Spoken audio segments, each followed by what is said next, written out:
Sir! Eto na ang sukli nyo. Bali, ang layo pa ho ng pinanggal... Sa'yo na, bata. Salamat ho! Ay, oo na. Diyan. Doon. Malayo pa.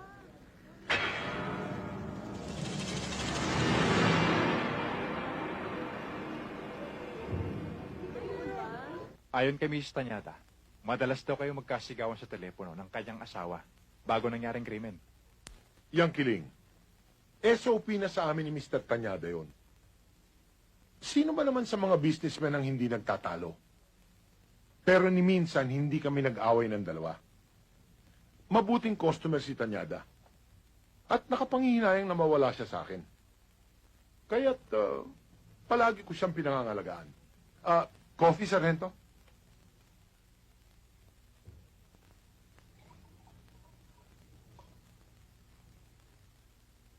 Thank you.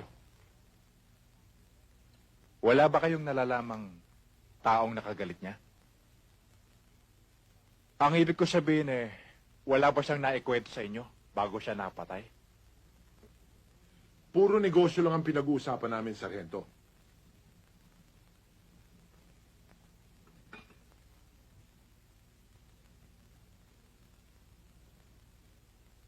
Napakasarap ng kapeng ito, Senyor De Ocampo. Padala sa akin ng asawa ko yan mula sa Amerika. Kaya pala masarap. Nahuli kasi. Cervantes, sa lahat ng mga alagang tuta ni De Ocampo, itong isang to, nakakatakot kung makatingin. Sir, ang sakit niyo namang magsalita. Mali ka nga naman, pare. Alam mo kasi, ang tuta, nakakatuwa pag tumingin. Pero pag ganyan nakakatakot na, bulldog na tawag dyan. Anong tinatawa-tawa niyo? Ha? Huwag kayong magtataka kung mapadalas ang pagdalaw ko sa inyo. Dahil sa napakasarap na kapeng ipinatikim mo sa akin. Kahit na 10 tasa araw-araw, Sargento. Open ka rito. Adios, Senyor De Ocampo.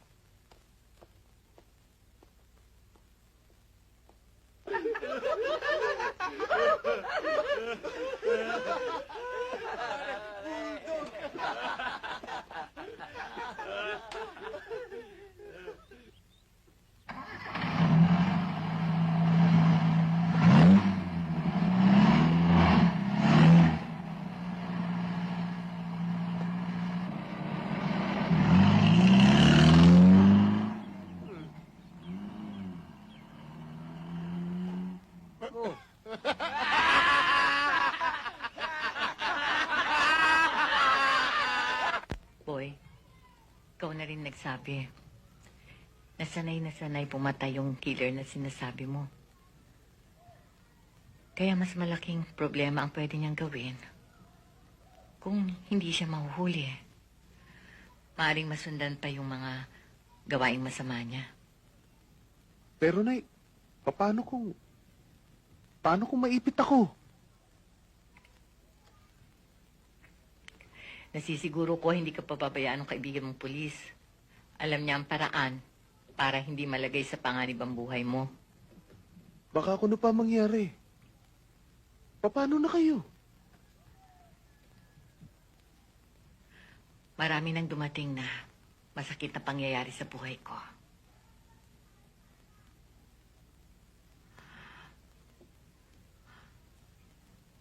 Kaya ko nang tanggapin ang mga darating pa kung sakali. Ang mahalaga ngayon, maibigay ang tulong na maaari nating gawin para sa ating kapwa.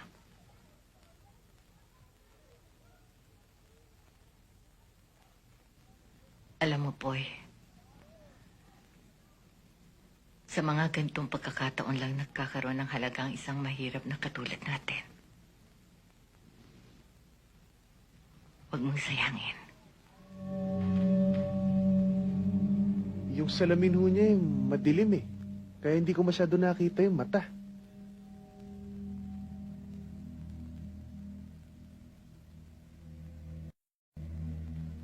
Yung ilong, katamtaman lang ang tangos niyan. Katamtaman lang. Ganyan nga ho, ganyan. Ayan, ganyan nga ho. Tapos yung bigote niya hindi ho makapal, manipis lang. Ayan. Ayan ho. Yung buhok ko, pakiayos lang ho yung buhok. Gawa na yung buhok niya. Medyo kulot eh. Na mahaba. May kahabaan na nakapusod. Nakatali ho, nakaayos eh. Ayan, ganyan nga ho. Ayan, yan. Mismo. Yan na yan. O, tignan mo. Yun. Medyo nahawig na yan, sir. Pwede na. Ayan, tingnan niyo.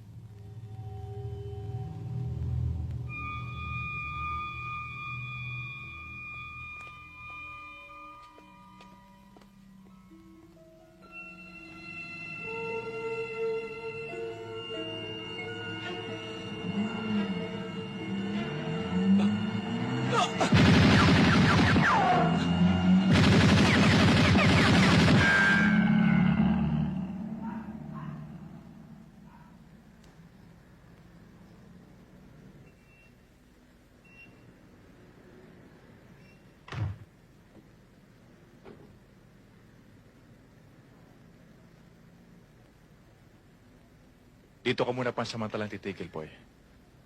Hanggang hindi ko pa natatapos ang kaso ni Mr. Tanyada. Nasisiguro kung may kinalaman sa kaso ni Mr. Tanyada, yun nangyari kay Boy.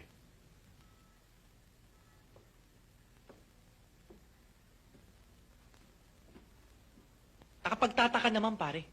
Paano nila nalaman na isang mahalagang testigo natin to si Boy? Samantalang nilihim naman natin to, di ba? Baka naman may ibang atraso ka, boy. Meron ka bang mga kaaway? Sir, wala. Wala ho.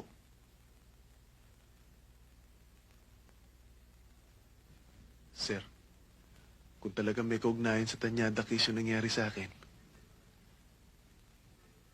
di delikado rin kayo. Mag-ingat kayo, sir. Mukhang mabigat ang kalaban.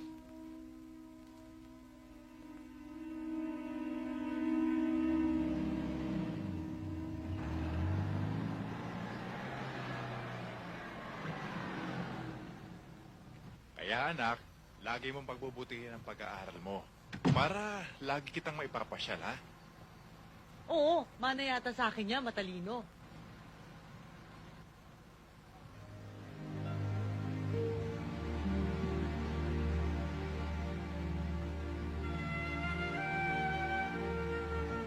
Ah, kaibigan ko. Mama, pakintay na lang ho ako, ha?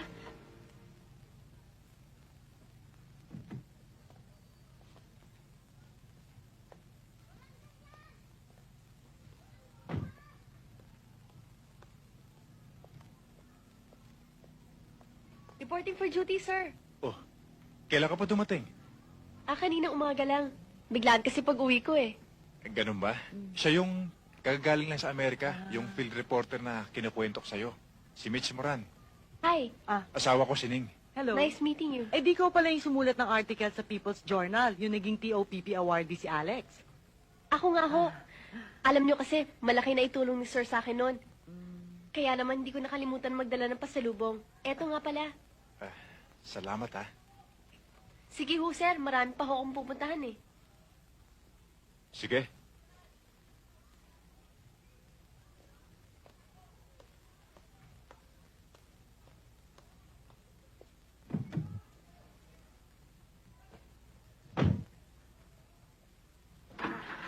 Saan tayo, miss?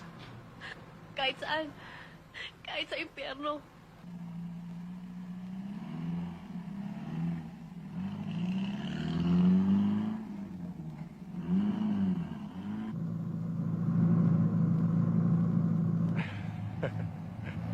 Daddy, totoo po bang marami daw pong chong dun sa Manila Zoo? Oo, anak. Oo, marami ka mag-anak doon ng daddy mo.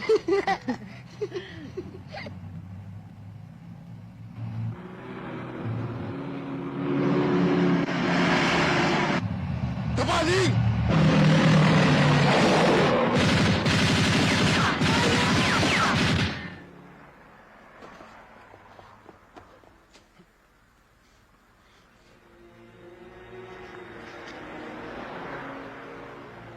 daddy mo. Wala na, anak. Wala na. Neng, mabuti pa, wag na muna kayo lumuwas ng Manila. Ako na lang uuwi ng Pangasinan. Ikaw naman kasi, Alex, eh. Bakit ba ang hilig-hilig mo sa trabaho nasa hukay ang isang paa mo?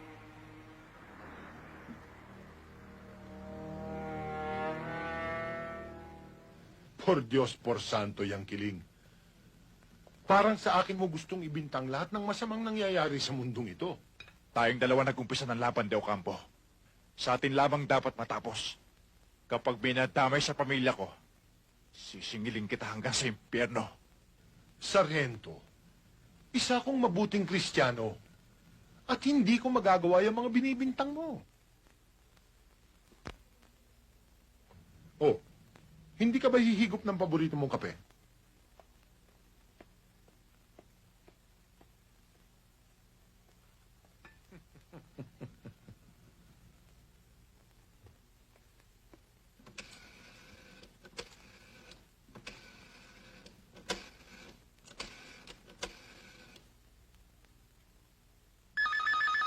Hello? Hello? Pwede kay Mitch? Sino sila? Pakisabi si Alex. Ah, Alex? Wala ho siya dito. Nasaan kaya? Nag-out of town ho siya. Kailan kaya babalik? Hindi ko alam eh. Ganun ba? O sige. Salamat na lang.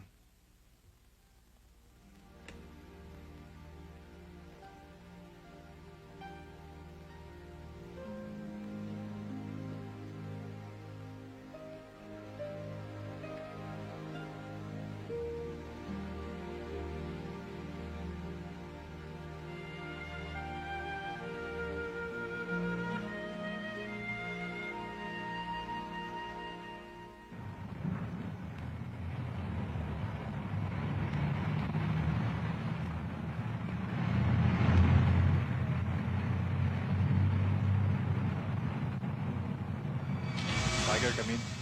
This is Tiger. Come in, Panther.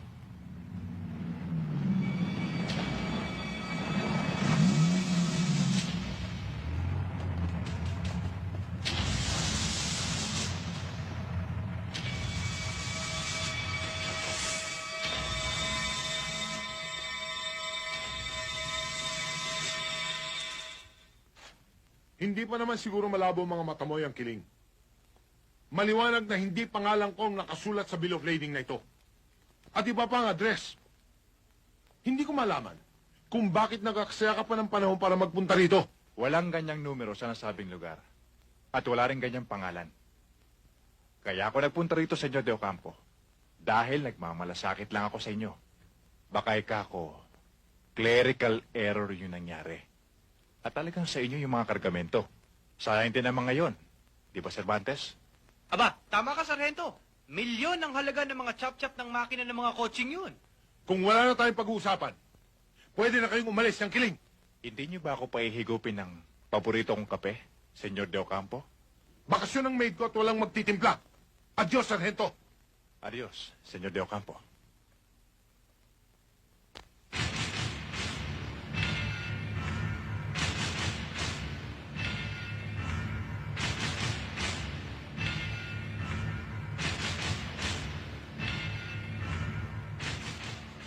Punyeta! May order tayo galing sa itaas. Huwag na raw natin pakialaman ang Tanyada case. Ano? Bakit daw, sir? Hawak na raw ng NBI at baka makagulo lang tayo. Pero, sir,